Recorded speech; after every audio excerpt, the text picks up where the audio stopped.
안녕하십니까, 책돌입니다. 오늘 소개해드릴 책은 운이 풀리는 운명 독법.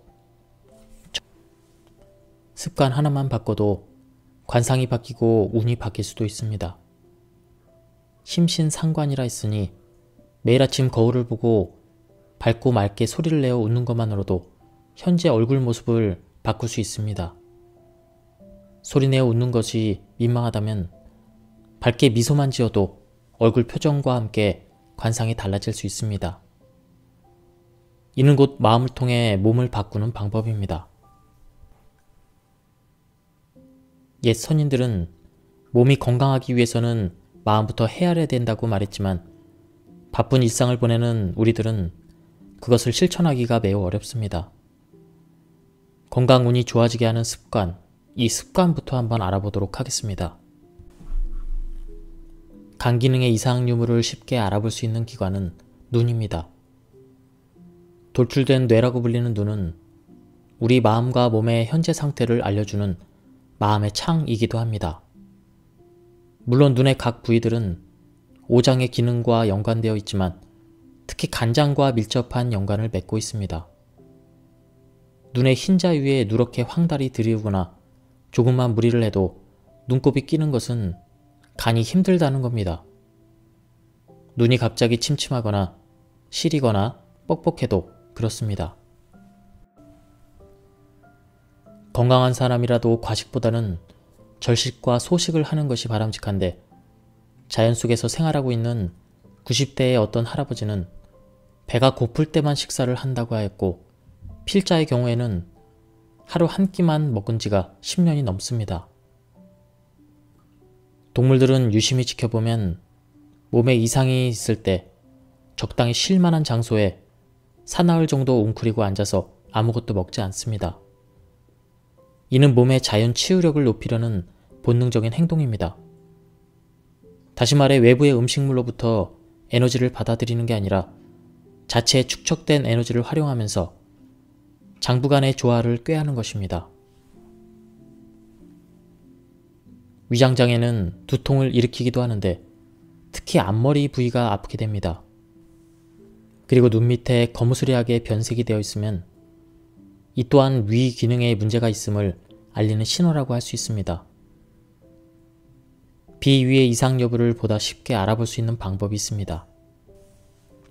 비장과 간 경락이 시작되는 엄지발가락과 위 경락이 끝나는 두 번째 발가락을 서로 엇갈리게 비벼보는 방법입니다.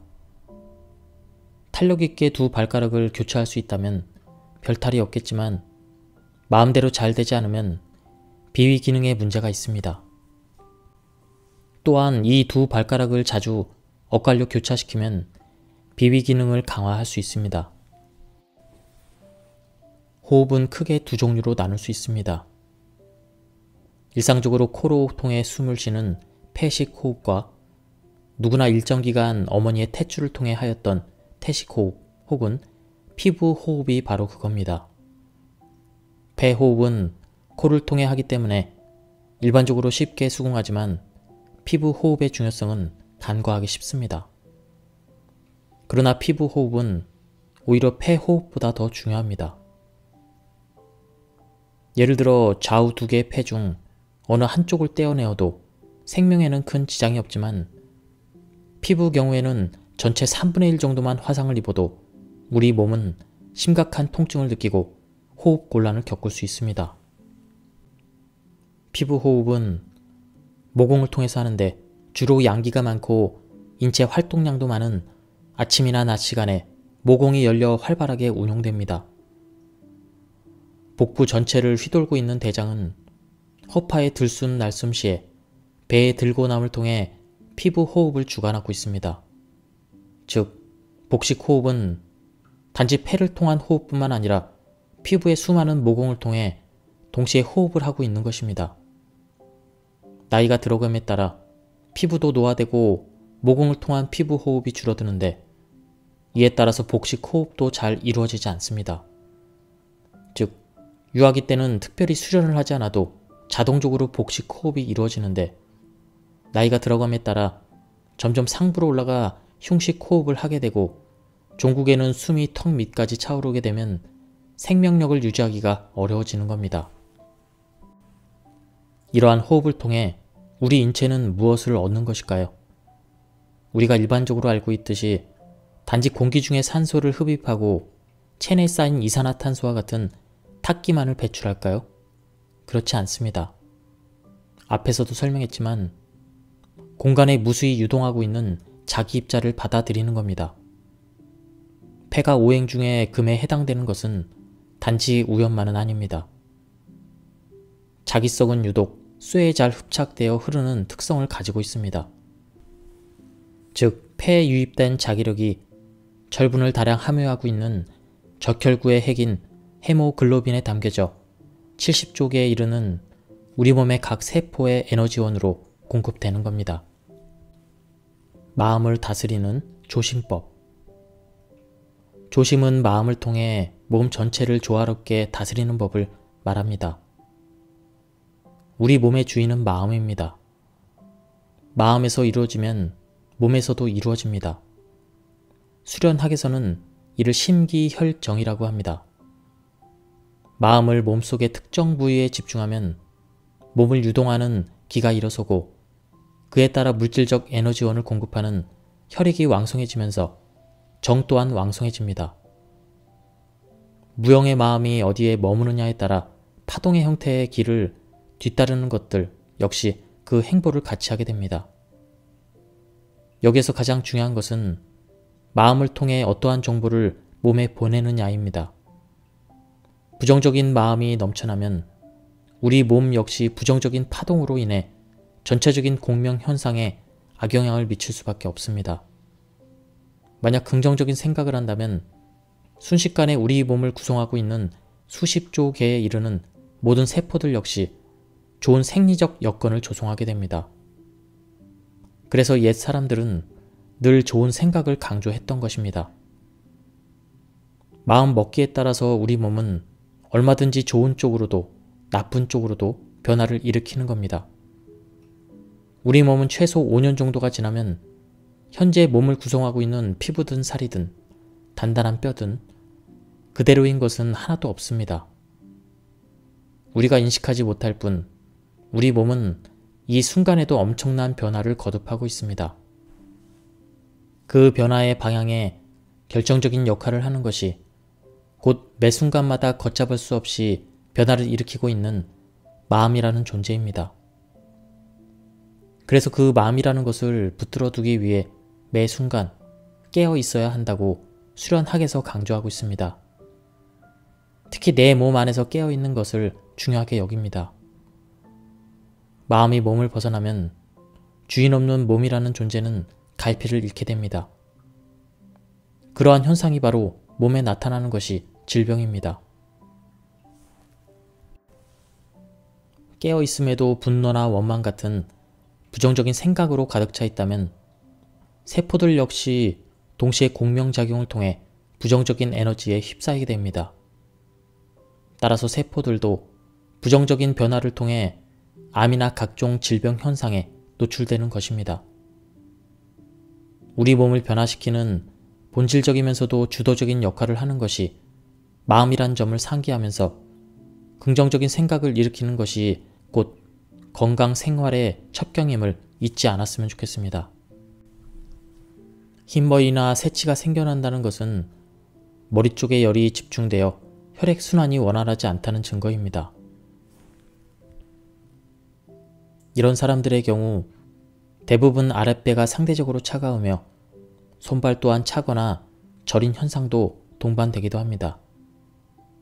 예부터 건강 제1법칙으로 동서양 모두 머리를 시원하게, 손발은 따뜻하게 하라고 그렇게 전해 내려오고 있습니다. 이는 비단 흰머리에만 국한된 것이 아니라 건강 전반에 걸쳐 통용되는 말이기도 합니다.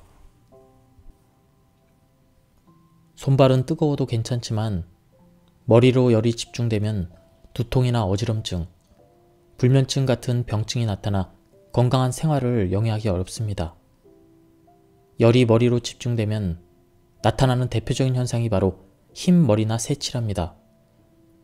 혈액이 상대적으로 머리에 집중되면 스트레스를 받게 되고 흰머리가 생기는 것입니다.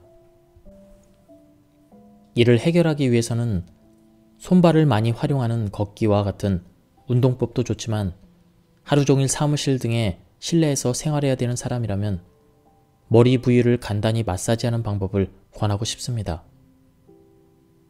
우리 몸 가운데 강력한 에너지가 나오는 곳 중 하나는 손끝입니다. 뇌는 활용할수록 나이 들수록 종합적인 통합 능력을 발휘할 수 있습니다. 따라서 연륜이 깊을수록 자신만의 지혜를 담아 후손들에게 더 좋은 작품을 남길 수도 있고 보다 훌륭한 교훈을 남겨줄 수도 있습니다. 그런데 뇌력을 키우는데 한자를 공부하는 것만큼 좋은 것도 없습니다. 한글뿐만 아니라 한자를 활용하는 사람은 뇌력을 증진하는 데 유리합니다. 한글과 같은 소리 글자는 언어와 관련된 좌뇌가 주로 활동하는 반면에 한자와 같은 뜻글자는 어떤 형상이나 이미지를 주로 관장하는 우뇌가 활동합니다. 한국인의 두뇌가 뛰어난 이유는 바로 한글과 한자를 동시에 활용하기 때문입니다. 우리 몸은 좌우 균형이 무너졌을 때, 즉 어느 한쪽이 지나치게 우세하거나 열등할 때 그 균형이 깨져 각종 질병 현상에 노출됩니다. 따라서 몸의 어느 한쪽만을 사용하는 운동은 근육은 물론 뼈 강도 균형을 깨트리기 쉽습니다. 몸의 좌우측을 균형 있게 활용하는 운동 중에 가장 보편적이면서도 그 운동 효과가 뛰어난 것은 걷기입니다. 올바른 보행법은 몸 전체의 균형은 물론 뇌력을 증진시키는 데 뛰어난 효과가 있기 때문입니다.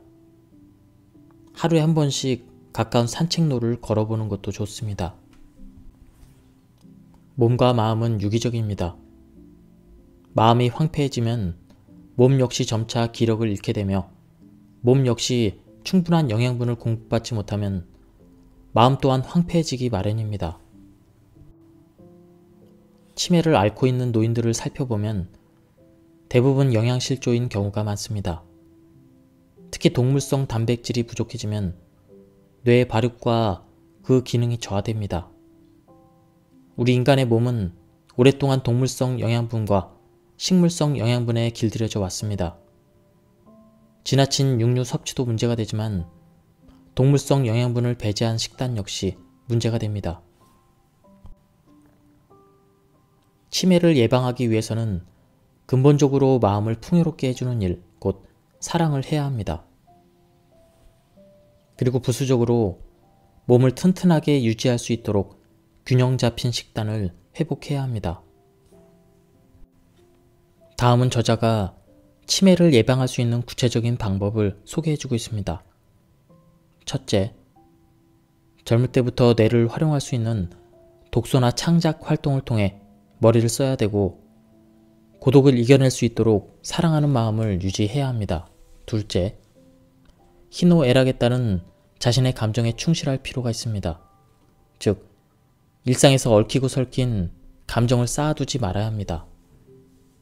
화를 내야 될 때는 화를 내고 웃고 싶거나 울고 싶을 때는 속 시원하게 울고 웃어야 합니다.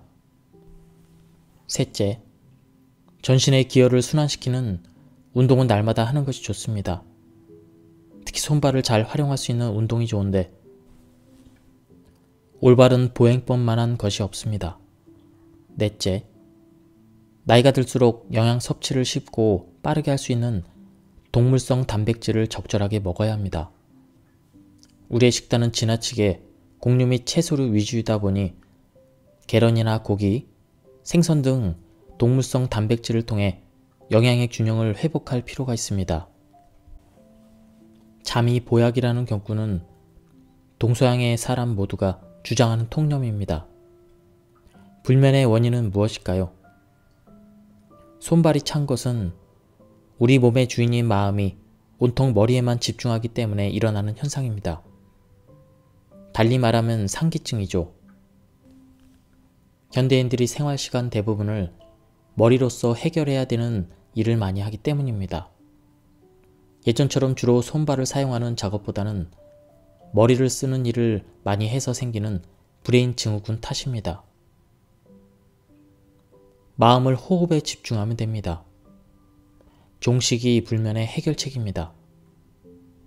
장자 대종사편에는 진인의 호흡은 깊고 깊어 종식으로 하였으나 보통 사람들은 목구멍으로 숨을 쉽니다. 이런 내용이 있습니다. 이는 숙면의 조건을 말하고 있는데 해답이 바로 여기에 있습니다. 종식이란 발 뒤꿈치로 하는 호흡을 말하는데 이제는 코가 바닥 중앙에 있는 용천혈에 있다고 상상하면서 그곳에 의식을 집중합니다. 들숨을 쉴 때는 용천혈을 통해 들어와 발 안쪽에 간, 비, 신장의 경락을 따라 배꼽을 중심으로 하는 복부로 올라오고 내쉴 때는 복부에 차있던 것이 위, 담, 방광, 경락을 따라 내려가 용천혈을 통해 배출된다고 집중합니다. 호흡은 인위적인 것보다는 자연스럽게 들고 나는 숨결을 지켜보면서 행하는 게 좋습니다. 이렇게 집중하면서 하다 보면 보통 15에서 20 호흡을 관찰하기도 전에 잠속으로 빨려 들어가는 게 보통 사람들의 경우입니다. 이렇게 하다 보면 차갑던 발에 따스한 온기를 느낄 수 있습니다. 중요한 것은 항상 손발의 온도를 마음으로 인식해야 된다는 것입니다. 이러한 방법은 곧 숙면을 취하기 위한 수단입니다. 숙면이 왜 강력한 치유 수단이 될까요? 이는 바로 무념무삼의 상태를 유지할 수 있기 때문입니다. 우리 몸을 운용하는 주체는 마음입니다.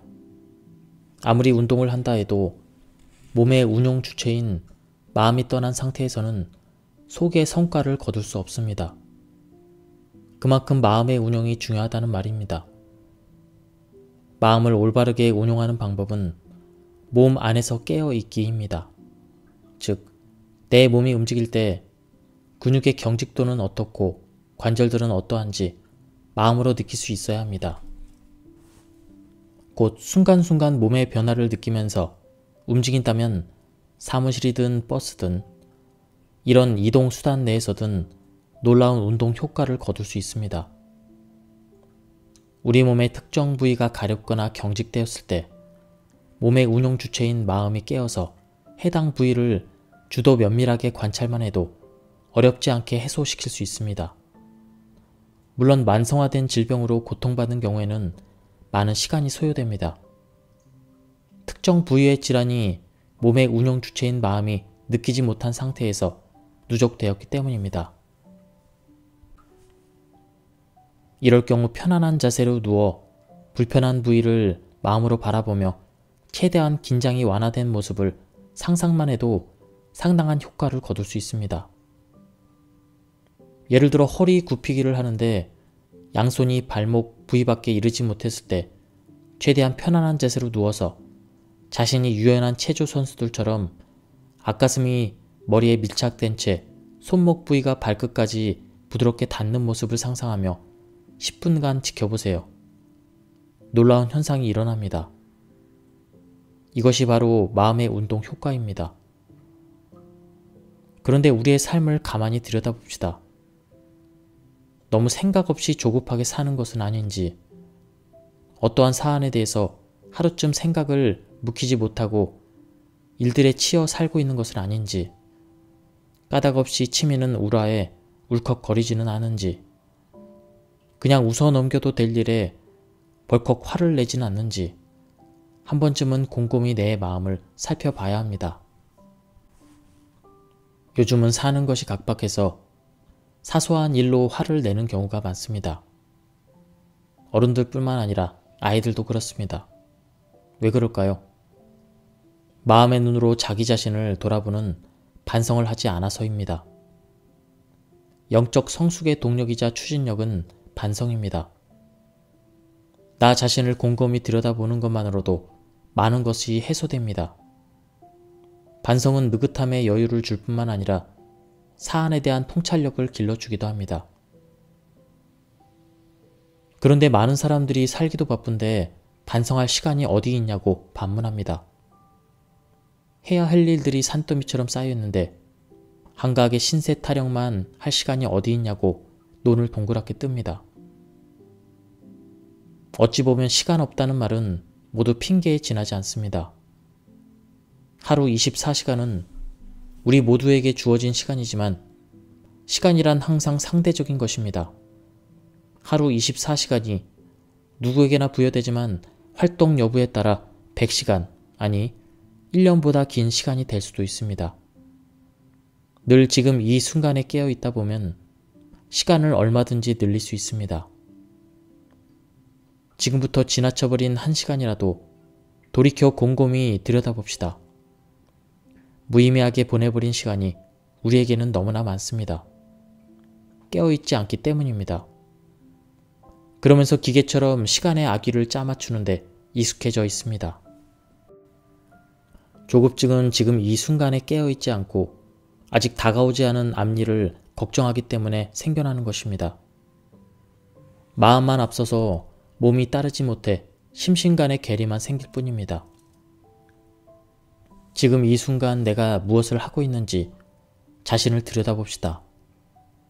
자신이 무엇을 하였는지, 무엇을 하고 있는지 깨어서 하는 반성만이 몸과 마음의 괴리를 줄여줄 수 있습니다. 무언가를 먹고 나서 졸음에 시달리는 것은 몸의 전체적인 기력이 약해서입니다. 보통 음식물을 섭취하게 되면 위에서는 소화작용을 위해 그 근간이 되는 혈액이 일시적으로 위장 쪽으로 몰리게 됩니다. 전체적으로 기혈순환이 부진한 사람이라면 상대적으로 소화작용을 위해 위로 유입되는 혈액량에 비해 뇌로 흐르는 혈액량이 부족하기 때문에 졸음이 오게 됩니다. 따라서 식사 후에 졸음이 온다면 몸 전체적으로 기혈순환이 부진한 것입니다. 이럴 때 소화를 돕는다고 운동을 하게 되면 오히려 소화불량으로 고생할 수 있습니다. 위로 유입되어 소화작용을 도와야 할 기혈이 다른 신체 부위로 흩어지기 때문입니다. 그래서 소화장애로 더 고생하게 됩니다. 이때는 잠시 한숨 자는 것이 몸 전체에 유익합니다. 점심시간을 이렇게 활용해 보세요. 점심 식사를 하고 나서 잠시나마 짬을 내서 단잠을 잡니다. 참고로 식곤증은 기력이 쇠약한 노인에게서 자주 나타나는 현상이지만 젊은 사람에게 나타난다면 기혈순환은 물론 신진대사 능력이 저하되어 있음을 뜻하기 때문에 과체중인 경우가 많습니다. 따라서 평소에 근력 운동은 물론 기혈순환을 촉진시킬 수 있는 운동을 병행해야 합니다. 다음은 재물 운에 관한 운명 독법입니다. 조선시대 유학자 이익은 성호 사설에서 다음과 같이 강변합니다. 대개 재물이란 아끼지 않으면 모으지 못한다. 그러나 인색하게 모으고 나서 마음의 습관이 되어버리면 늘 자기보다 많이 모은 자와 비교하면서 오직 부족하다고만 느끼게 된다. 그러므로 성정이 인색한 사람은 남에게 베풀 줄 모를 뿐만 아니라 자신에게 쓰는 것조차 아까워하며 자신의 질병에조차 약을 쓰질 못하게 한다. 그러다 갑자기 죽어버리면 다른 사람의 것이 되어버림을 알지 못한다. 또한 산의 진미가 비록 많다 하더라도 배가 부르면 그만인데 자신은 이미 배가 불러 실증이 났으면서도 썩어 문드러질지언정 나눠주지 않는 경우도 많이 있는 것 같다. 일상에서 사용하는 언어 속에는 영적인 기운이 서려 있는 것 같습니다. 이 때문에 일부러든 무심코든 평소 사용하는 언어가 우리의 미래를 바꿀 수도 있습니다. 우리가 생각하는 것들이 언어로 표출되고 언어는 행동을 유발하며 그 행동 하나하나가 습관을 형성하고 그 습관들은 곧 자신의 운명이 되기 때문입니다. 저와 가까운 친척 중에는 자수 성가형 부자가 있는데 필자에게 이렇게 말했습니다. 최 박사, 어렸을 때 집안에서 정미소를 해서 부유하게 살았지만 난 늘 배고픔에 허덕였지. 그래서 나는 잠들기 전에 잠자리에 편안하게 누워 부유해진 모습을 꿈꿔왔다네. 나도 언젠간 부자가 될 수 있다는 긍정적인 생각이 긍정적인 언어를 만들고 그 언어가 행동을 일으키며 그 행동들이 부자의 습관을 형성하고 결국 재물 운이 좋아지게 된 것입니다. 그래서 그는 강남에 위치한 병원 건물과 70여 평의 주택, 경기도 북부에 있는 2천여 평의 토지, 이것들을 소유하게 되었습니다. 어렸을 때부터 늘 염원하고 꿈을 꾸었던 그러한 것들이 실현된 것입니다. 지금 우리의 뇌리에 꿈틀거리는 생각의 편린들이 곧 나의 미래를 만드는 퍼즐이 됩니다. 우리가 일상에서 말하고 행동하는 것들이 곧 미래를 좌우하는데 이러한 사실이 과학적으로 입증되고 있는 게 현실입니다. 그래서 옛 성현들은 늘 말이 씨가 된다고 했습니다. 우리의 뇌는 크게 대뇌, 뇌관, 소뇌로 구성되어 있습니다. 우리가 일상에서 의도적으로 활용하는 대뇌는 전두엽, 측두엽, 후두엽, 두정엽으로 구성되어 있는데 인간의 오욕, 칠정과 같은 감정의 변화를 감지하고 판단합니다. 뇌관은 대뇌에서 감지하는 이러한 감정을 시시비비 판단 없이 그대로 반영하게 됩니다. 따라서 일상에서 우리가 생각하거나 말한 내용은 그대로 뇌관에 영향을 주는 것입니다. 이러한 마음과 인체의 상호작용을 간파한 선지자들은 늘 긍정적인 생각, 고운 말씨 등을 강조했던 것입니다. 지금의 생각들과 무심코 내던진 말들이 내 몸에 반영되어 다가올 미래를 열어간다고 볼 수 있습니다. 우리가 생각을 언어로 표현하게 되면 수십조 개의 세포로 구성되어 있는 몸은 파장의 작용으로 인해 공명을 일으키게 되는데 곧바로 각 세포의 기억장치에 입력되어 새로운 작용을 이끌어내게 됩니다. 따라서 항상 긍정적인 생각으로 좋은 정보를 입력하게 되면 내 몸도 동시에 변화되고 계속해서 보다 나은 쪽으로 진화하게 됩니다. 우리가 일상에서 무심코 내뱉는 아이 재수없어, 기분 나빠, 죽고 싶어 이런 부정적인 말보다는 사랑해, 고마워, 넌 착한 아이야, 꼭 이루고 말 거야 이런 긍정적이면서 발전적인 말을 자주 해야 합니다. 이런 말들이 곧 희망찬 내일을 만들어주는 동력이 되는 것입니다. 물질적인 변화를 일으키는 이면에 마음이 일으키는 파장이 있다는 것을 항상 염두에 두어야 합니다. 사는 곳의 꼴값을 높여야 재물이 따른다. 필자는 중국의 여러 가정을 방문한 적이 있는데 중국인들은 집에 관운장 그림을 많이 걸어 놓습니다. 그들은 관운장의 그림에는 재물운이 좋아지게 하는 에너지가 있다고 생각하는데 이는 결코 허무맹랑한 이야기가 아닙니다. 옛사람들은 생각만으로도 자신의 운을 키울 수 있다고 생각했는데 어떤 사물을 좋은 생각과 바람을 갖고 대한다면 집안 곳곳에 좋은 에너지가 퍼지고 정말로 행운이 생길 수 있습니다. 모든 만물에는 그 나름의 고유한 에너지장인 꼴값이 있기 마련입니다. 요즘이야 천편일률적인 아파트 일식이다 보니 그 에너지장도 너무나 획일적인 것 같습니다. 또한 건축물의 골재로 나무가 아닌 철재를 쓰다 보니 에너지장의 주요 구성 요소인 자기장의 교란과 쏠림 현상을 일으키게 됩니다. 우리가 사는 공간은 그 나름대로 에너지 값인 꼴값이 있습니다. 가능한 한 인위성을 배제하고 자연스러움을 취하는 것이 바람직합니다. 도심 속의 아파트에 살지라도 가능하다면 원목을 그대로 살려 만든 가구를 집안 곳곳에 배치하거나 천천히 자라는 나무나 화초를 들여놓는 것도 한 방편일 수 있습니다. 살아있는 생기를 나무나 화초에서 취하고 그네들과 더불어 살면서 대자연의 생기와 잔잔한 음악이 흐르는 그런 음율이 집안 가득 퍼지게 한다면 좋은 기운이 가득할 것입니다. 뭘 해도 안 되는 사람들에게는 공통점이 하나 있는데요. 나는 왜 운이 나쁠까 하고 항상 신세 한탄을 합니다. 이렇게 부정적으로 생각하면 실제로 안 좋은 일이 생기게 되고, 반대로 긍정적으로 생각을 하면 좋은 일이 생기게 됩니다.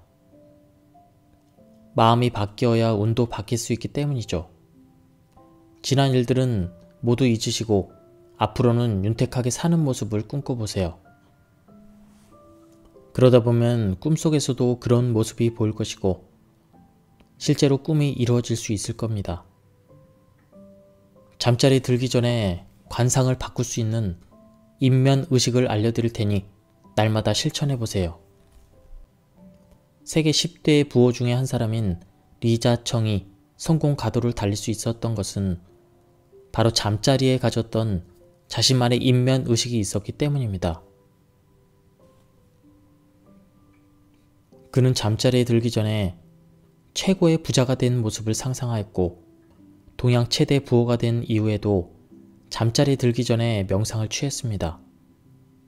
아침에 일어나면서부터 잠자리에 들 때까지 구체적이고도 세세한 하루 일과를 성공적으로 수행하는 자신의 모습을 그렸고, 돈을 버는 데만 열을 올리는 수존노가 아니라 주위 사람들과 부를 나누는 큰 부자가 되기를 바랬습니다. 그러한 꿈을 날마다 꾸었는데 실제로 꿈이 이루어지게 되었습니다.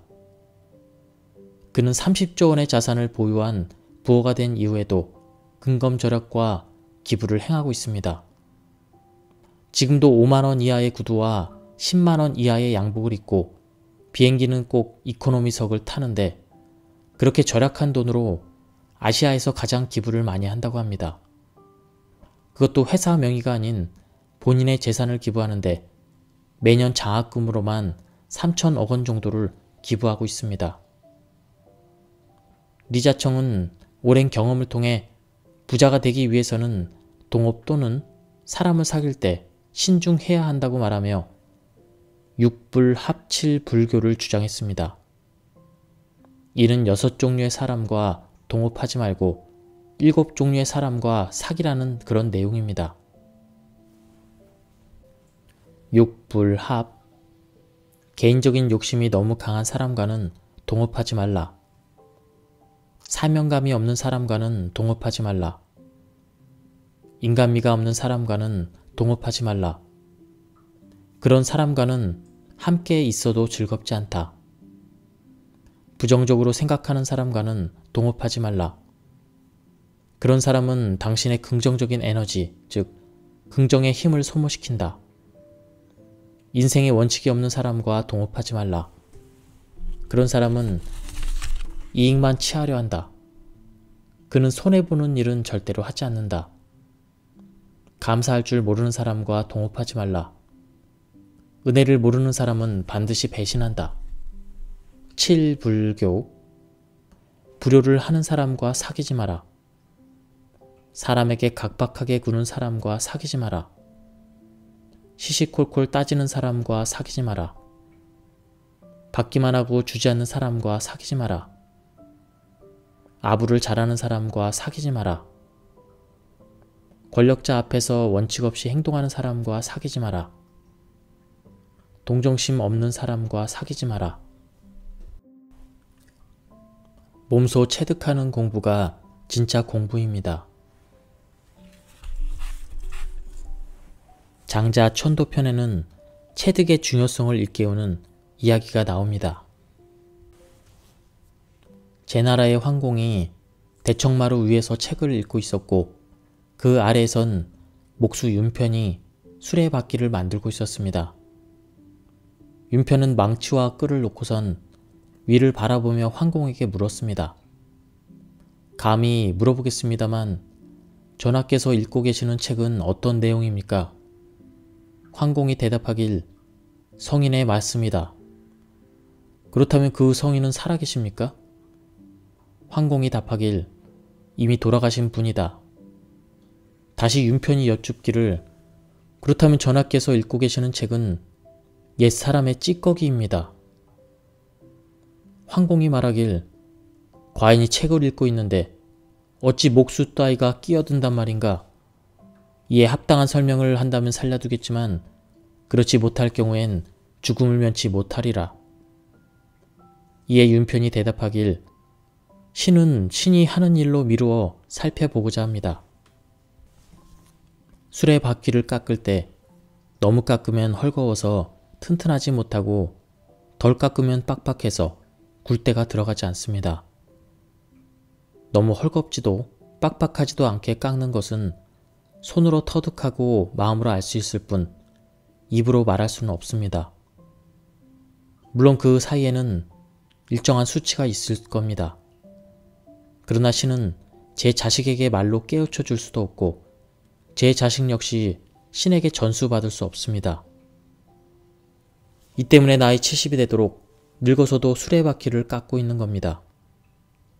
옛 사람들도 그와 마찬가지로 자신의 경험한 핵심 내용을 전하지 못하고 죽었을 겁니다. 그렇기 때문에 전하께서 읽고 계시는 책을 옛 사람들의 찌꺼기일 뿐이라고 한 것입니다. 우리의 삶은 배움의 연속이어야 합니다. 그 배움은 경험을 통해 배울 수도 있지만 유한한 삶을 삶은 우리로서는 한계가 있는 것 같습니다. 그래서 많은 사람들이 간접 체험이라도 하기 위해 고전을 읽습니다. 그런데 고전을 읽는다고 행간 속에 담긴 깊은 뜻까지 파악하기는 쉽지 않습니다. 삶을 통해 몸소 체험해야 비로소 그 뜻을 이해할 수 있을 것입니다. 대자연의 지혜는 스스로 체득해야 얻을 수 있습니다. 오직 자기 스스로 궁구해야 될 문제입니다. 학업도 마찬가지입니다. 요새 체험 학습이 유행인데 책으로 익히는 공부보다는 몸으로 익히는 공부가 진짜 공부입니다. 역사를 책으로 공부하기보다는 박물관과 유적지 등을 찾아가서 몸소 체득하는 것이 진짜 공부가 될 것입니다. 다음은 유일한 박사에 대한 에피소드입니다. 유일한은 미국에서 학업도 이어나갔는데 미시간 대학교에서 학사 학위를, 캘리포니아 대학교에서 석사 학위를 받은 뒤 스탠포드 대학원에서 3년간 법학을 전공하였습니다. 1926년에 귀국하여 서울 종로 이가에 유한양행을 설립했습니다. 그가 사업을 시작한 이유는 라초이 식품 회사를 경영할 때 필요한 녹두를 구입하기 위해 중국에 갔다가 북간도에서 거주하던 부모와 동생들을 만난 일 때문이었습니다. 그의 부모는 큰아들 유일한이 보내준 100달러로 땅을 사서 생계를 유지할 수 있었지만 대다수 조선 사람들은 그렇지 못해서 병에 걸리거나 굶어 죽는 경우가 많았습니다. 그래서 유일한은 당시 한국인들의 건강에 도움이 되는 약품들을 만들었습니다. 또한 그의 부인 호미리 여사는 중일전쟁으로 조선인들이 의약품이 부족해 고통받자 소아과 병원을 개업하여 저렴한 치료비를 받고 환자들을 치료해 주었습니다. 1941년 12월 7일 일제 진주만 폭격으로 태평양 전쟁이 발발했습니다. 유일한은 미군 전략정보처의 한국 담당 고문으로 활약하기 시작했습니다. 특히 소년병 학교 출신으로 대일 무장투쟁과 독립군 양성의 필요성을 공감하고 있던 그는 재미 한족연합위원회가 맹호군을 편성하는 데 크게 기여했습니다. 광복 이후의 유일한은 한국 경제 발전에 크게 이바지했습니다. 아울러 유한공업고등학교 등을 설립하고 자신이 소유한 주식을 각종 장학기금으로 출연하는 등 사회 환원에도 힘썼습니다. 1969년 은퇴하면서 혈연 관계가 전혀 없는 조권순에게 경영권을 인계함으로써 전문 경영인 시대의 서막을 열었습니다. 기업을 설립하여 큰 부를 축적한 그였기에 세상 사람들의 관심은 자연스럽게 그의 유언장으로 쏠렸습니다. 그의 유언은 편지지 한 장 또박또박 큰 글씨로 적혀 있었습니다. 손녀에게는 대학 졸업까지 학자금 1만 달러를 준다. 딸에게는 학교 안에 있는 묘소와 주변의 땅 5,000평을 물려준다. 그 땅을 동산으로 꾸미고 결코 울타리를 치지 말고 중고교 학생들이 마음대로 드나들게 하여 그 어린 학생들이 티 없이 맑은 정신에 깃든 젊은 의지를 지하에나마 더불어 느끼게 해달라. 내 소유 주식은 전부 사회에 기증한다. 아내는 딸이 그 노후를 잘 돌봐주기 바란다. 아들은 대학까지 졸업시켰으니 앞으로는 자립해서 살아가라. 그 많은 재산을 사회에 환원하라는 유언장은 모두를 놀라게 했지만 그의 삶을 돌아보면 충분히 가능한 일이었습니다. 그는 일제강점기에 건강한 국민만이 잃어버린 나라를 되찾을 수 있다며 유한양행을 설립했습니다. 그의 숭고한 뜻을 가슴 깊이 새기며 살아왔던 딸 유제라 씨는 1991년 세상을 떠나며 전 재산을 사회에 기증했습니다. 끝으로 존경 많은 사업가가 되고 싶다면 위란 박사가 남긴 다음과 같은 말을 귀담아 들어야겠습니다. 눈으로 남을 볼 줄 아는 사람은 훌륭한 사람입니다. 그러나 귀로는 남의 이야기를 들을 줄 알고 머리로는 남의 행복에 대해서 생각할 줄 아는 사람은 더욱 훌륭한 사람입니다. 노자는 도덕경에서 네 종류의 지도자에 대해서 말하고 있습니다.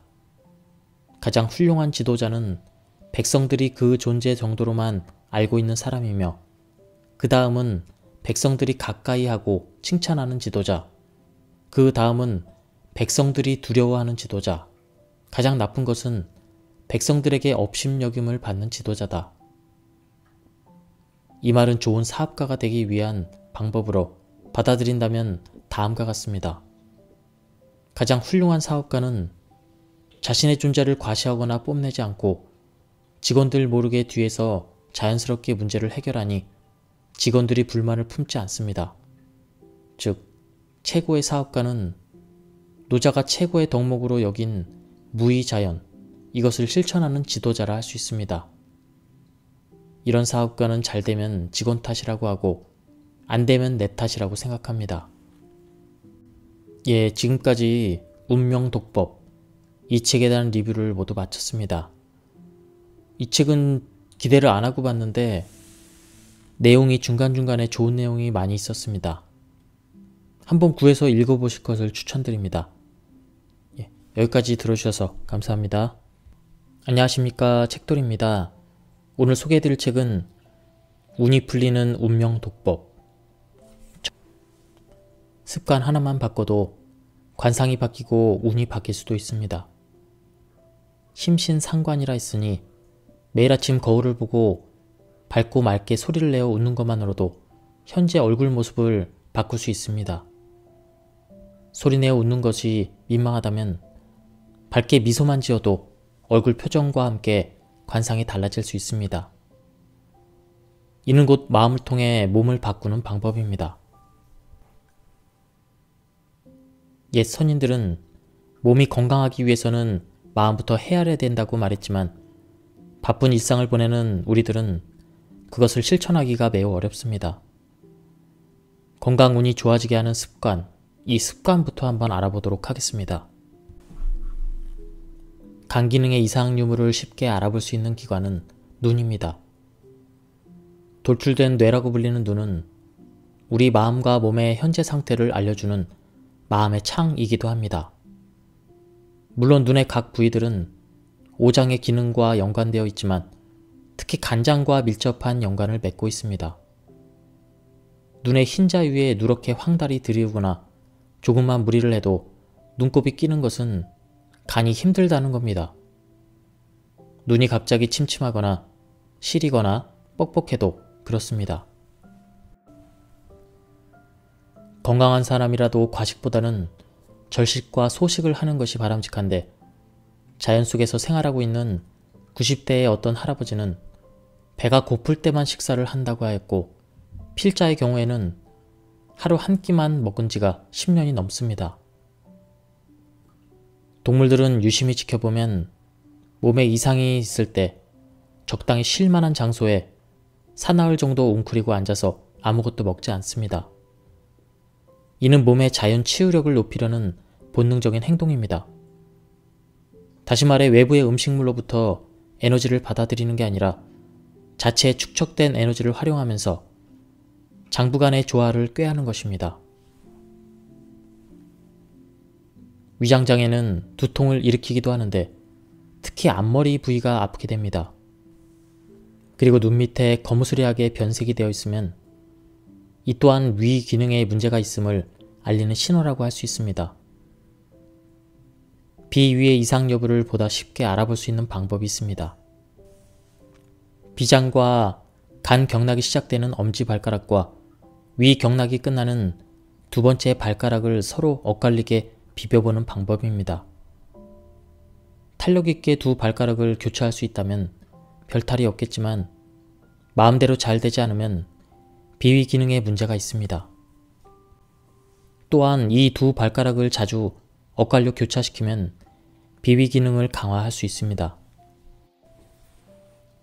호흡은 크게 두 종류로 나눌 수 있습니다. 일상적으로 코로 통해 숨을 쉬는 폐식 호흡과 누구나 일정 기간 어머니의 탯줄을 통해 하였던 태식 호흡 혹은 피부 호흡이 바로 그겁니다. 폐 호흡은 코를 통해 하기 때문에 일반적으로 쉽게 수긍하지만 피부 호흡의 중요성은 간과하기 쉽습니다. 그러나 피부 호흡은 오히려 폐 호흡보다 더 중요합니다. 예를 들어 좌우 두 개의 폐 중 어느 한쪽을 떼어내어도 생명에는 큰 지장이 없지만 피부 경우에는 전체 3분의 1 정도만 화상을 입어도 우리 몸은 심각한 통증을 느끼고 호흡 곤란을 겪을 수 있습니다. 피부 호흡은 모공을 통해서 하는데 주로 양기가 많고 인체 활동량도 많은 아침이나 낮 시간에 모공이 열려 활발하게 운용됩니다. 복부 전체를 휘돌고 있는 대장은 허파의 들숨 날숨 시에 배의 들고남을 통해 피부 호흡을 주관하고 있습니다. 즉, 복식 호흡은 단지 폐를 통한 호흡뿐만 아니라 피부의 수많은 모공을 통해 동시에 호흡을 하고 있는 것입니다.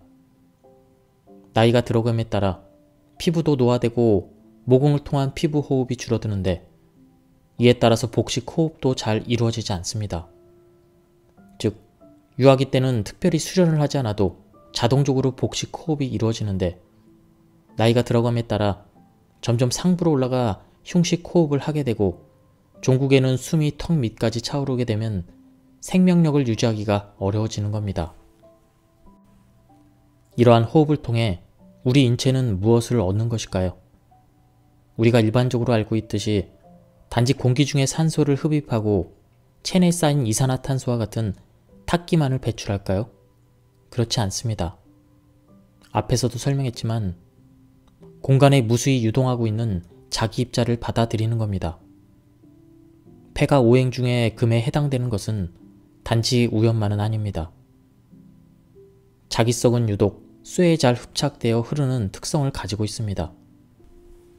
즉, 폐에 유입된 자기력이 철분을 다량 함유하고 있는 적혈구의 핵인 헤모글로빈에 담겨져 70조개에 이르는 우리 몸의 각 세포의 에너지원으로 공급되는 겁니다. 마음을 다스리는 조심법. 조심은 마음을 통해 몸 전체를 조화롭게 다스리는 법을 말합니다. 우리 몸의 주인은 마음입니다. 마음에서 이루어지면 몸에서도 이루어집니다. 수련학에서는 이를 심기혈정이라고 합니다. 마음을 몸속의 특정 부위에 집중하면 몸을 유동하는 기가 일어서고 그에 따라 물질적 에너지원을 공급하는 혈액이 왕성해지면서 정 또한 왕성해집니다. 무형의 마음이 어디에 머무느냐에 따라 파동의 형태의 길을 뒤따르는 것들 역시 그 행보를 같이 하게 됩니다. 여기에서 가장 중요한 것은 마음을 통해 어떠한 정보를 몸에 보내느냐입니다. 부정적인 마음이 넘쳐나면 우리 몸 역시 부정적인 파동으로 인해 전체적인 공명 현상에 악영향을 미칠 수밖에 없습니다.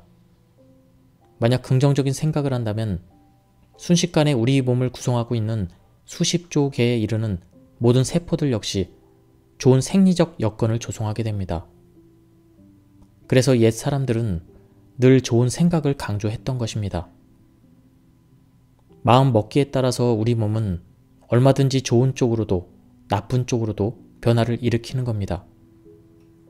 우리 몸은 최소 5년 정도가 지나면 현재 몸을 구성하고 있는 피부든 살이든 단단한 뼈든 그대로인 것은 하나도 없습니다. 우리가 인식하지 못할 뿐 우리 몸은 이 순간에도 엄청난 변화를 거듭하고 있습니다. 그 변화의 방향에 결정적인 역할을 하는 것이 곧 매 순간마다 걷잡을 수 없이 변화를 일으키고 있는 마음이라는 존재입니다. 그래서 그 마음이라는 것을 붙들어 두기 위해 매 순간 깨어 있어야 한다고 수련학에서 강조하고 있습니다. 특히 내 몸 안에서 깨어 있는 것을 중요하게 여깁니다. 마음이 몸을 벗어나면 주인 없는 몸이라는 존재는 갈피를 잃게 됩니다. 그러한 현상이 바로 몸에 나타나는 것이 질병입니다. 깨어있음에도 분노나 원망 같은 부정적인 생각으로 가득 차 있다면 세포들 역시 동시에 공명작용을 통해 부정적인 에너지에 휩싸이게 됩니다. 따라서 세포들도 부정적인 변화를 통해 암이나 각종 질병 현상에 노출되는 것입니다. 우리 몸을 변화시키는 본질적이면서도 주도적인 역할을 하는 것이 마음이란 점을 상기하면서 긍정적인 생각을 일으키는 것이 곧 건강 생활의 첩경임을 잊지 않았으면 좋겠습니다. 흰머리나 새치가 생겨난다는 것은 머리 쪽에 열이 집중되어 혈액순환이 원활하지 않다는 증거입니다. 이런 사람들의 경우 대부분 아랫배가 상대적으로 차가우며 손발 또한 차거나 저린 현상도 동반되기도 합니다. 예부터 건강 제1법칙으로 동서양 모두 머리를 시원하게, 손발은 따뜻하게 하라고 그렇게 전해 내려오고 있습니다. 이는 비단 흰머리에만 국한된 것이 아니라 건강 전반에 걸쳐 통용되는 말이기도 합니다. 손발은 뜨거워도 괜찮지만 머리로 열이 집중되면 두통이나 어지럼증, 불면증 같은 병증이 나타나 건강한 생활을 영위하기 어렵습니다. 열이 머리로 집중되면 나타나는 대표적인 현상이 바로 흰 머리나 새치랍니다. 혈액이 상대적으로 머리에 집중되면 스트레스를 받게 되고 흰 머리가 생기는 것입니다. 이를 해결하기 위해서는 손발을 많이 활용하는 걷기와 같은 운동법도 좋지만 하루 종일 사무실 등의 실내에서 생활해야 되는 사람이라면 머리 부위를 간단히 마사지하는 방법을 권하고 싶습니다. 우리 몸 가운데 강력한 에너지가 나오는 곳 중 하나는 손끝입니다. 뇌는 활용할수록 나이 들수록 종합적인 통합 능력을 발휘할 수 있습니다. 따라서 연륜이 깊을수록 자신만의 지혜를 담아 후손들에게 더 좋은 작품을 남길 수도 있고 보다 훌륭한 교훈을 남겨줄 수도 있습니다. 그런데 뇌력을 키우는데 한자를 공부하는 것만큼 좋은 것도 없습니다.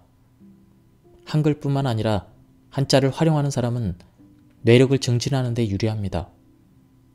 한글과 같은 소리 글자는 언어와 관련된 좌뇌가 주로 활동하는 반면에 한자와 같은 뜻글자는 어떤 형상이나 이미지를 주로 관장하는 우뇌가 활동합니다. 한국인의 두뇌가 뛰어난 이유는 바로 한글과 한자를 동시에 활용하기 때문입니다. 우리 몸은 좌우 균형이 무너졌을 때, 즉 어느 한쪽이 지나치게 우세하거나 열등할 때 그 균형이 깨져 각종 질병 현상에 노출됩니다. 따라서 몸의 어느 한쪽만을 사용하는 운동은 근육은 물론 뼈 강도 균형을 깨트리기 쉽습니다. 몸의 좌우측을 균형 있게 활용하는 운동 중에 가장 보편적이면서도 그 운동 효과가 뛰어난 것은 걷기입니다. 올바른 보행법은 몸 전체의 균형은 물론 뇌력을 증진시키는 데 뛰어난 효과가 있기 때문입니다. 하루에 한 번씩 가까운 산책로를 걸어보는 것도 좋습니다. 몸과 마음은 유기적입니다. 마음이 황폐해지면 몸 역시 점차 기력을 잃게 되며 몸 역시 충분한 영양분을 공급받지 못하면 마음 또한 황폐해지기 마련입니다. 치매를 앓고 있는 노인들을 살펴보면 대부분 영양실조인 경우가 많습니다. 특히 동물성 단백질이 부족해지면 뇌의 발육과 그 기능이 저하됩니다. 우리 인간의 몸은 오랫동안 동물성 영양분과 식물성 영양분에 길들여져 왔습니다. 지나친 육류 섭취도 문제가 되지만 동물성 영양분을 배제한 식단 역시 문제가 됩니다. 치매를 예방하기 위해서는 근본적으로 마음을 풍요롭게 해주는 일, 곧 사랑을 해야 합니다. 그리고 부수적으로 몸을 튼튼하게 유지할 수 있도록 균형 잡힌 식단을 회복해야 합니다. 다음은 저자가 치매를 예방할 수 있는 구체적인 방법을 소개해주고 있습니다. 첫째, 젊을 때부터 뇌를 활용할 수 있는 독서나 창작 활동을 통해 머리를 써야 되고 고독을 이겨낼 수 있도록 사랑하는 마음을 유지해야 합니다. 둘째, 희노애락에 따른 자신의 감정에 충실할 필요가 있습니다. 즉, 일상에서 얽히고 설킨 감정을 쌓아두지 말아야 합니다. 화를 내야 될 때는 화를 내고 웃고 싶거나 울고 싶을 때는 속 시원하게 울고 웃어야 합니다. 셋째, 전신의 기혈을 순환시키는 운동은 날마다 하는 것이 좋습니다. 특히 손발을 잘 활용할 수 있는 운동이 좋은데 올바른 보행법만한 것이 없습니다. 넷째, 나이가 들수록 영양 섭취를 쉽고 빠르게 할 수 있는 동물성 단백질을 적절하게 먹어야 합니다. 우리의 식단은 지나치게 곡류 및 채소류 위주이다 보니 계란이나 고기, 생선 등 동물성 단백질을 통해 영양의 균형을 회복할 필요가 있습니다. 잠이 보약이라는 경구는 동서양의 사람 모두가 주장하는 통념입니다. 불면의 원인은 무엇일까요? 손발이 찬 것은 우리 몸의 주인인 마음이 온통 머리에만 집중하기 때문에 일어나는 현상입니다. 달리 말하면 상기증이죠. 현대인들이 생활시간 대부분을 머리로서 해결해야 되는 일을 많이 하기 때문입니다. 예전처럼 주로 손발을 사용하는 작업보다는 머리를 쓰는 일을 많이 해서 생기는 브레인 증후군 탓입니다. 마음을 호흡에 집중하면 됩니다. 종식이 불면의 해결책입니다. 장자 대종사편에는 진인의 호흡은 깊고 깊어 종식으로 하였으나 보통 사람들은 목구멍으로 숨을 쉽니다. 이런 내용이 있습니다. 이는 숙면의 조건을 말하고 있는데 해답이 바로 여기에 있습니다. 종식이란 발 뒤꿈치로 하는 호흡을 말하는데 이제는 코가 바닥 중앙에 있는 용천혈에 있다고 상상하면서 그곳에 의식을 집중합니다. 들숨을 쉴 때는 용천혈을 통해 들어와 발 안쪽에 간, 비, 신장의 경락을 따라 배꼽을 중심으로 하는 복부로 올라오고 내쉴 때는 복부에 차있던 것이 위, 담, 방광, 경락을 따라 내려가 용천혈을 통해 배출된다고 집중합니다. 호흡은 인위적인 것보다는 자연스럽게 들고 나는 숨결을 지켜보면서 행하는 게 좋습니다. 이렇게 집중하면서 하다 보면 보통 15에서 20 호흡을 관찰하기도 전에 잠속으로 빨려 들어가는 게 보통 사람들의 경우입니다. 이렇게 하다 보면 차갑던 발에 따스한 온기를 느낄 수 있습니다. 중요한 것은 항상 손발의 온도를 마음으로 인식해야 된다는 것입니다. 이러한 방법은 곧 숙면을 취하기 위한 수단입니다. 숙면이 왜 강력한 치유 수단이 될까요? 이는 바로 무념무삼의 상태를 유지할 수 있기 때문입니다. 우리 몸을 운용하는 주체는 마음입니다. 아무리 운동을 한다 해도 몸의 운용 주체인 마음이 떠난 상태에서는 속의 성과를 거둘 수 없습니다. 그만큼 마음의 운용이 중요하다는 말입니다. 마음을 올바르게 운용하는 방법은 몸 안에서 깨어있기입니다. 즉, 내 몸이 움직일 때 근육의 경직도는 어떻고 관절들은 어떠한지 마음으로 느낄 수 있어야 합니다. 곧 순간순간 몸의 변화를 느끼면서 움직인다면 사무실이든 버스든 이런 이동수단 내에서든 놀라운 운동 효과를 거둘 수 있습니다. 우리 몸의 특정 부위가 가렵거나 경직되었을 때 몸의 운용 주체인 마음이 깨어서 해당 부위를 주도 면밀하게 관찰만 해도 어렵지 않게 해소시킬 수 있습니다. 물론 만성화된 질병으로 고통받는 경우에는 많은 시간이 소요됩니다. 특정 부위의 질환이 몸의 운용 주체인 마음이 느끼지 못한 상태에서 누적되었기 때문입니다. 이럴 경우 편안한 자세로 누워 불편한 부위를 마음으로 바라보며 최대한 긴장이 완화된 모습을 상상만 해도 상당한 효과를 거둘 수 있습니다. 예를 들어 허리 굽히기를 하는데 양손이 발목 부위 밖에 이르지 못했을 때 최대한 편안한 자세로 누워서 자신이 유연한 체조 선수들처럼 앞가슴이 머리에 밀착된 채 손목 부위가 발끝까지 부드럽게 닿는 모습을 상상하며 10분간 지켜보세요. 놀라운 현상이 일어납니다. 이것이 바로 마음의 운동 효과입니다. 그런데 우리의 삶을 가만히 들여다봅시다. 너무 생각 없이 조급하게 사는 것은 아닌지, 어떠한 사안에 대해서 하루쯤 생각을 묵히지 못하고 일들에 치여 살고 있는 것은 아닌지, 까닭없이 치미는 우라에 울컥거리지는 않은지, 그냥 웃어 넘겨도 될 일에 벌컥 화를 내진 않는지 한 번쯤은 곰곰이 내 마음을 살펴봐야 합니다. 요즘은 사는 것이 각박해서 사소한 일로 화를 내는 경우가 많습니다. 어른들뿐만 아니라 아이들도 그렇습니다. 왜 그럴까요? 마음의 눈으로 자기 자신을 돌아보는 반성을 하지 않아서입니다. 영적 성숙의 동력이자 추진력은 반성입니다. 나 자신을 곰곰이 들여다보는 것만으로도 많은 것이 해소됩니다. 반성은 느긋함의 여유를 줄 뿐만 아니라 사안에 대한 통찰력을 길러주기도 합니다. 그런데 많은 사람들이 살기도 바쁜데 반성할 시간이 어디 있냐고 반문합니다. 해야 할 일들이 산더미처럼 쌓여있는데 한가하게 신세 타령만 할 시간이 어디 있냐고 논을 동그랗게 뜹니다. 어찌 보면 시간 없다는 말은 모두 핑계에 지나지 않습니다. 하루 24시간은 우리 모두에게 주어진 시간이지만 시간이란 항상 상대적인 것입니다. 하루 24시간이 누구에게나 부여되지만 활동 여부에 따라 100시간, 아니 1년보다 긴 시간이 될 수도 있습니다. 늘 지금 이 순간에 깨어 있다 보면 시간을 얼마든지 늘릴 수 있습니다.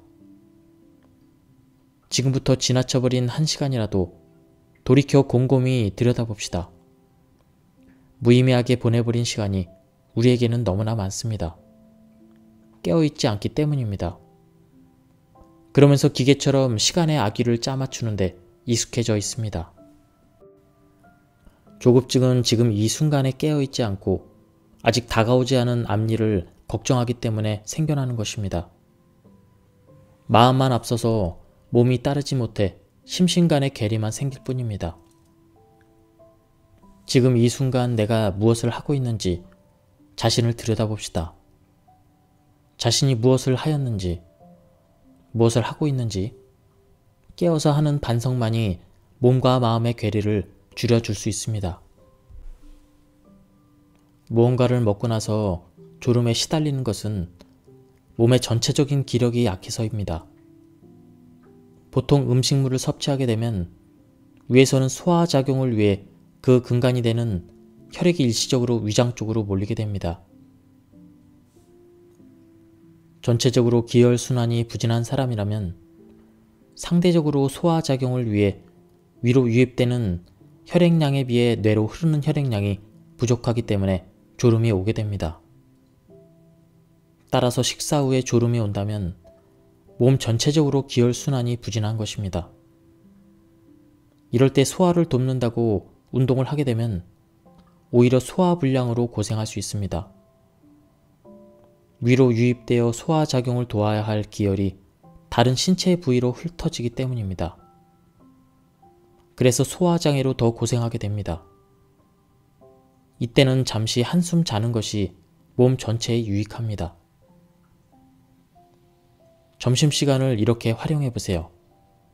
점심 식사를 하고 나서 잠시나마 짬을 내서 단잠을 잡니다. 참고로 식곤증은 기력이 쇠약한 노인에게서 자주 나타나는 현상이지만 젊은 사람에게 나타난다면 기혈순환은 물론 신진대사 능력이 저하되어 있음을 뜻하기 때문에 과체중인 경우가 많습니다. 따라서 평소에 근력 운동은 물론 기혈순환을 촉진시킬 수 있는 운동을 병행해야 합니다. 다음은 재물 운에 관한 운명 독법입니다.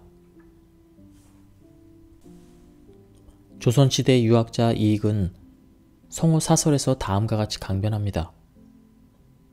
대개 재물이란 아끼지 않으면 모으지 못한다. 그러나 인색하게 모으고 나서 마음의 습관이 되어버리면 늘 자기보다 많이 모은 자와 비교하면서 오직 부족하다고만 느끼게 된다. 그러므로 성정이 인색한 사람은 남에게 베풀 줄 모를 뿐만 아니라 자신에게 쓰는 것조차 아까워하며 자신의 질병에조차 약을 쓰질 못하게 한다.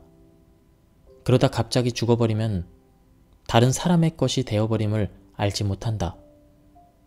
또한 산의 진미가 비록 많다 하더라도 배가 부르면 그만인데 자신은 이미 배가 불러 실증이 났으면서도 썩어 문드러질지언정 나눠주지 않는 경우도 많이 있는 것 같다. 일상에서 사용하는 언어 속에는 영적인 기운이 서려 있는 것 같습니다. 이 때문에 일부러든 무심코든 평소 사용하는 언어가 우리의 미래를 바꿀 수도 있습니다. 우리가 생각하는 것들이 언어로 표출되고 언어는 행동을 유발하며 그 행동 하나하나가 습관을 형성하고 그 습관들은 곧 자신의 운명이 되기 때문입니다. 저와 가까운 친척 중에는 자수 성가형 부자가 있는데 필자에게 이렇게 말했습니다. 최 박사, 어렸을 때 집안에서 정미소를 해서 부유하게 살았지만 난 늘 배고픔에 허덕였지. 그래서 나는 잠들기 전에 잠자리에 편안하게 누워 부유해진 모습을 꿈꿔왔다네. 나도 언젠간 부자가 될 수 있다는 긍정적인 생각이 긍정적인 언어를 만들고 그 언어가 행동을 일으키며 그 행동들이 부자의 습관을 형성하고 결국 재물 운이 좋아지게 된 것입니다. 그래서 그는 강남에 위치한 병원 건물과 70여 평의 주택, 경기도 북부에 있는 2000여 평의 토지, 이것들을 소유하게 되었습니다. 어렸을 때부터 늘 염원하고 꿈을 꾸었던 그러한 것들이 실현된 것입니다. 지금 우리의 뇌리에 꿈틀거리는 생각의 편린들이 곧 나의 미래를 만드는 퍼즐이 됩니다. 우리가 일상에서 말하고 행동하는 것들이 곧 미래를 좌우하는데 이러한 사실이 과학적으로 입증되고 있는 게 현실입니다. 그래서 옛 성현들은 늘 말이 씨가 된다고 했습니다. 우리의 뇌는 크게 대뇌, 뇌관, 소뇌로 구성되어 있습니다. 우리가 일상에서 의도적으로 활용하는 대뇌는 전두엽, 측두엽, 후두엽, 두정엽으로 구성되어 있는데 인간의 오욕, 칠정과 같은 감정의 변화를 감지하고 판단합니다. 뇌관은 대뇌에서 감지하는 이러한 감정을 시시비비 판단 없이 그대로 반영하게 됩니다. 따라서 일상에서 우리가 생각하거나 말한 내용은 그대로 뇌관에 영향을 주는 것입니다. 이러한 마음과 인체의 상호작용을 간파한 선지자들은 늘 긍정적인 생각, 고운 말씨 등을 강조했던 것입니다. 지금의 생각들과 무심코 내던진 말들이 내 몸에 반영되어 다가올 미래를 열어간다고 볼 수 있습니다. 우리가 생각을 언어로 표현하게 되면 수십조 개의 세포로 구성되어 있는 몸은 파장의 작용으로 인해 공명을 일으키게 되는데 곧바로 각 세포의 기억장치에 입력되어 새로운 작용을 이끌어내게 됩니다. 따라서 항상 긍정적인 생각으로 좋은 정보를 입력하게 되면 내 몸도 동시에 변화되고 계속해서 보다 나은 쪽으로 진화하게 됩니다. 우리가 일상에서 무심코 내뱉는 아이 재수없어, 기분 나빠, 죽고 싶어 이런 부정적인 말보다는 사랑해, 고마워, 넌 착한 아이야, 꼭 이루고 말 거야 이런 긍정적이면서 발전적인 말을 자주 해야 합니다. 이런 말들이 곧 희망찬 내일을 만들어주는 동력이 되는 것입니다.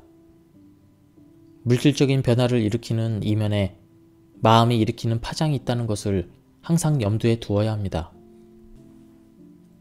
사는 곳의 꼴값을 높여야 재물이 따른다.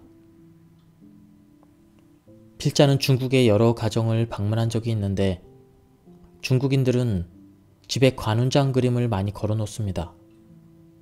그들은 관훈장의 그림에는 재물운이 좋아지게 하는 에너지가 있다고 생각하는데 이는 결코 허무맹랑한 이야기가 아닙니다.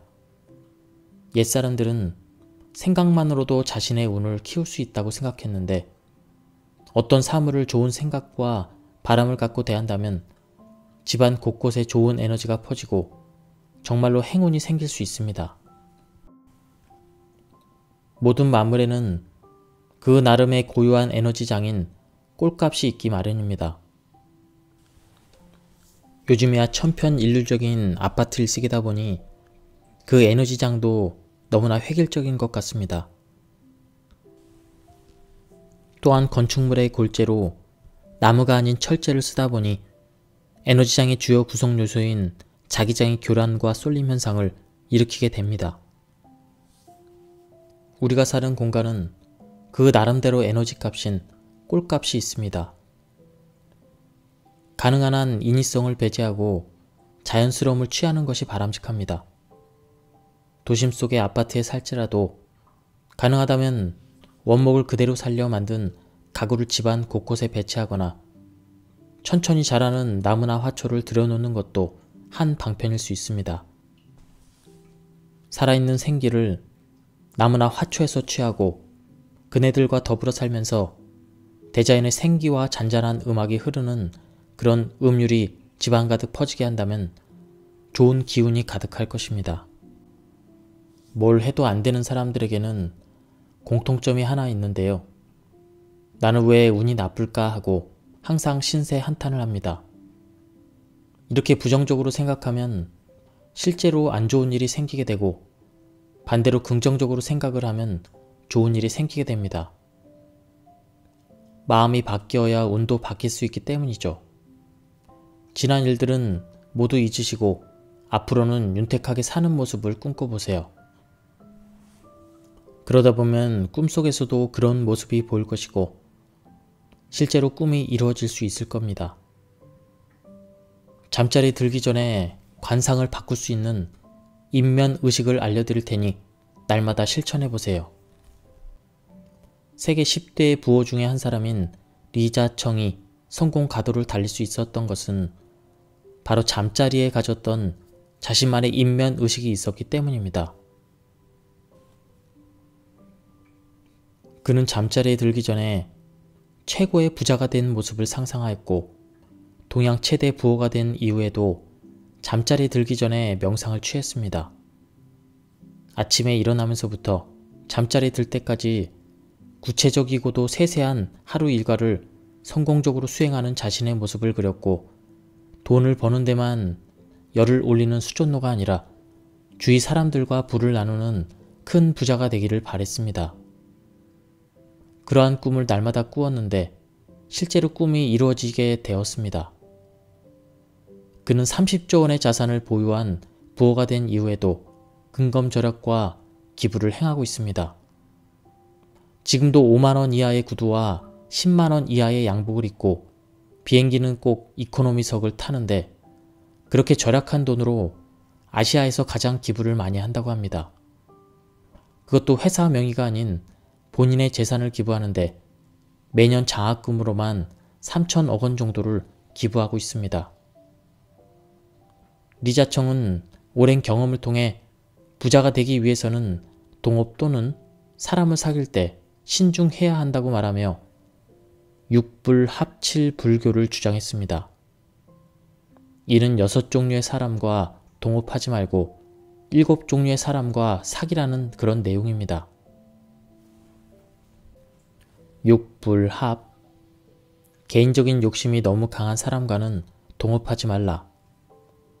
사명감이 없는 사람과는 동업하지 말라. 인간미가 없는 사람과는 동업하지 말라. 그런 사람과는 함께 있어도 즐겁지 않다.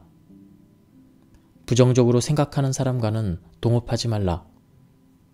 그런 사람은 당신의 긍정적인 에너지, 즉 긍정의 힘을 소모시킨다. 인생에 원칙이 없는 사람과 동업하지 말라. 그런 사람은 이익만 취하려 한다. 그는 손해보는 일은 절대로 하지 않는다. 감사할 줄 모르는 사람과 동업하지 말라. 은혜를 모르는 사람은 반드시 배신한다.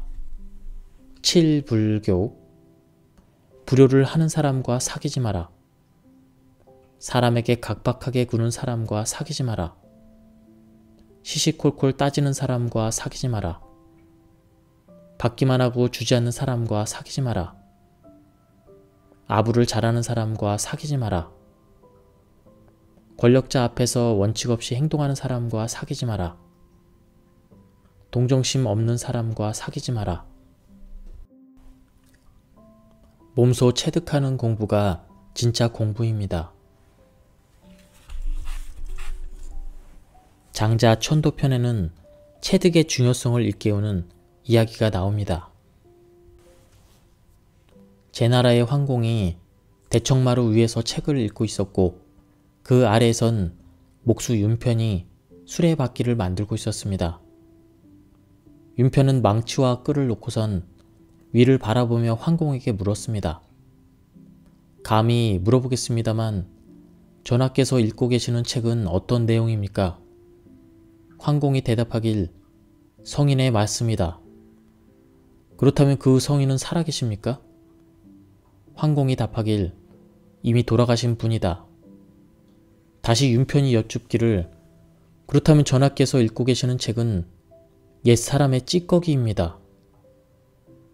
황공이 말하길 과인이 책을 읽고 있는데 어찌 목수 따위가 끼어든단 말인가? 이에 합당한 설명을 한다면 살려두겠지만 그렇지 못할 경우엔 죽음을 면치 못하리라. 이에 윤편이 대답하길 신은 신이 하는 일로 미루어 살펴보고자 합니다. 수레바퀴를 깎을 때 너무 깎으면 헐거워서 튼튼하지 못하고 덜 깎으면 빡빡해서 굴대가 들어가지 않습니다. 너무 헐겁지도 빡빡하지도 않게 깎는 것은 손으로 터득하고 마음으로 알 수 있을 뿐 입으로 말할 수는 없습니다. 물론 그 사이에는 일정한 수치가 있을 겁니다. 그러나 신은 제 자식에게 말로 깨우쳐 줄 수도 없고 제 자식 역시 신에게 전수받을 수 없습니다. 이 때문에 나이 70이 되도록 늙어서도 수레바퀴를 깎고 있는 겁니다. 옛 사람들도 그와 마찬가지로 자신의 경험한 핵심 내용을 전하지 못하고 죽었을 겁니다. 그렇기 때문에 전하께서 읽고 계시는 책을 옛 사람들의 찌꺼기일 뿐이라고 한 것입니다. 우리의 삶은 배움의 연속이어야 합니다. 그 배움은 경험을 통해 배울 수도 있지만 유한한 삶을 삶은 우리로서는 한계가 있는 것 같습니다. 그래서 많은 사람들이 간접 체험이라도 하기 위해 고전을 읽습니다. 그런데 고전을 읽는다고 행간 속에 담긴 깊은 뜻까지 파악하기는 쉽지 않습니다. 삶을 통해 몸소 체험해야 비로소 그 뜻을 이해할 수 있을 것입니다. 대자연의 지혜는 스스로 체득해야 얻을 수 있습니다. 오직 자기 스스로 궁구해야 될 문제입니다. 학업도 마찬가지입니다. 요새 체험 학습이 유행인데 책으로 익히는 공부보다는 몸으로 익히는 공부가 진짜 공부입니다. 역사를 책으로 공부하기보다는 박물관과 유적지 등을 찾아가서 몸소 체득하는 것이 진짜 공부가 될 것입니다. 다음은 유일한 박사에 대한 에피소드입니다. 유일한은 미국에서 학업도 이어나갔는데 미시간 대학교에서 학사 학위를, 캘리포니아 대학교에서 석사 학위를 받은 뒤 스탠포드 대학원에서 3년간 법학을 전공하였습니다. 1926년에 귀국하여 서울 종로 이가에 유한양행을 설립했습니다. 그가 사업을 시작한 이유는 라초이 식품 회사를 경영할 때 필요한 녹두를 구입하기 위해 중국에 갔다가 북간도에서 거주하던 부모와 동생들을 만난 일 때문이었습니다.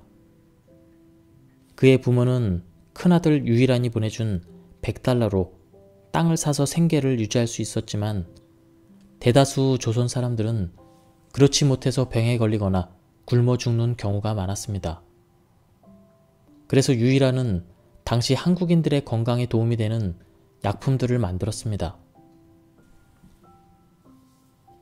또한 그의 부인 호미리 여사는 중일전쟁으로 조선인들이 의약품이 부족해 고통받자 소아과 병원을 개업하여 저렴한 치료비를 받고 환자들을 치료해 주었습니다. 1941년 12월 7일 일제 진주만 폭격으로 태평양 전쟁이 발발했습니다. 유일한은 미군 전략정보처의 한국 담당 고문으로 활약하기 시작했습니다. 특히 소년병 학교 출신으로 대일 무장투쟁과 독립군 양성의 필요성을 공감하고 있던 그는 재미 한족연합위원회가 맹호군을 편성하는 데 크게 기여했습니다. 광복 이후의 유일한은 한국 경제 발전에 크게 이바지했습니다. 아울러 유한공업고등학교 등을 설립하고 자신이 소유한 주식을 각종 장학기금으로 출연하는 등 사회 환원에도 힘썼습니다. 1969년 은퇴하면서 혈연 관계가 전혀 없는 조권순에게 경영권을 인계함으로써 전문 경영인 시대의 서막을 열었습니다. 기업을 설립하여 큰 부를 축적한 그였기에 세상 사람들의 관심은 자연스럽게 그의 유언장으로 쏠렸습니다. 그의 유언은 편지지 한 장 또박또박 큰 글씨로 적혀 있었습니다. 손녀에게는 대학 졸업까지 학자금 1만 달러를 준다. 딸에게는 학교 안에 있는 묘소와 주변의 땅 5,000평을 물려준다. 그 땅을 동산으로 꾸미고 결코 울타리를 치지 말고 중고교 학생들이 마음대로 드나들게 하여 그 어린 학생들이 티 없이 맑은 정신에 깃든 젊은 의지를 지하에나마 더불어 느끼게 해달라. 내 소유 주식은 전부 사회에 기증한다. 아내는 딸이 그 노후를 잘 돌봐주기 바란다. 아들은 대학까지 졸업시켰으니 앞으로는 자립해서 살아가라. 그 많은 재산을 사회에 환원하라는 유언장은 모두를 놀라게 했지만 그의 삶을 돌아보면 충분히 가능한 일이었습니다. 그는 일제강점기에 건강한 국민만이 잃어버린 나라를 되찾을 수 있다며 유한양행을 설립했습니다. 그의 숭고한 뜻을 가슴 깊이 새기며 살아왔던 딸 유제라 씨는 1991년 세상을 떠나며 전 재산을 사회에 기증했습니다. 끝으로 존경 많은 사업가가 되고 싶다면 유일한 박사가 남긴 다음과 같은 말을 귀담아 들어야겠습니다. 눈으로 남을 볼 줄 아는 사람은 훌륭한 사람입니다. 그러나 귀로는 남의 이야기를 들을 줄 알고 머리로는 남의 행복에 대해서 생각할 줄 아는 사람은 더욱 훌륭한 사람입니다. 노자는 도덕경에서 네 종류의 지도자에 대해서 말하고 있습니다. 가장 훌륭한 지도자는 백성들이 그 존재 정도로만 알고 있는 사람이며 그 다음은 백성들이 가까이 하고 칭찬하는 지도자, 그 다음은 백성들이 두려워하는 지도자, 가장 나쁜 것은 백성들에게 업신여김을 받는 지도자다. 이 말은 좋은 사업가가 되기 위한 방법으로 받아들인다면 다음과 같습니다. 가장 훌륭한 사업가는 자신의 존재를 과시하거나 뽐내지 않고 직원들 모르게 뒤에서 자연스럽게 문제를 해결하니 직원들이 불만을 품지 않습니다. 즉, 최고의 사업가는 노자가 최고의 덕목으로 여긴 무의자연, 이것을 실천하는 지도자라 할 수 있습니다. 이런 사업가는 잘 되면 직원 탓이라고 하고 안 되면 내 탓이라고 생각합니다. 예, 지금까지 운명독법, 이 책에 대한 리뷰를 모두 마쳤습니다. 이 책은 기대를 안 하고 봤는데 내용이 중간중간에 좋은 내용이 많이 있었습니다.